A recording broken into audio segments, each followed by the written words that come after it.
ജയിച്ചു. Hello guys, അപ്പൊ നമ്മളൊരു ചലഞ്ച് വീഡിയോ ആയിട്ടോ. ഒരു നമ്പർ ചലഞ്ച് ആണ്.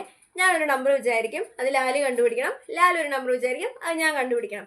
നമ്മൾ എബവ് ബിലോ എന്ന് മാത്രമേ നമ്മൾ യൂസ് ചെയ്യാൻ പാടുള്ളൂ. വേറെ ഒന്നും നമുക്ക് അതിന്റെ ഇടയ്ക്ക് പറയാൻ പറ്റൂല. അപ്പൊ നമുക്ക് സ്റ്റാർട്ട് ചെയ്യാം. ഓക്കെ, ഞാനൊരു നമ്പർ വിചാരിക്കാം കേട്ടോ. ഓക്കെ, ഫസ്റ്റ് ഞാൻ പറയാണ്. 35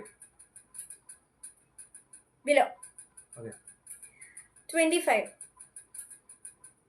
below. 20 below. Okay. 18 below. 10 above. 15. Correct. Lal തോറ്റു, ഞാൻ ജയിച്ചു. അപ്പൊ ആര് ജയിച്ചു? ഞാൻ വിചാരിച്ചത് 18 ആണ് ഗൈസ്. ഞാൻ 15 തന്നെയാണ്. അപ്പൊ ഇവിടെ ഞാൻ ജയിച്ചിരിക്കുന്നത്. എനിക്ക് ഗിഫ്റ്റ് എവിടെ? ഗിഫ്റ്റ് ഒന്നുമില്ല.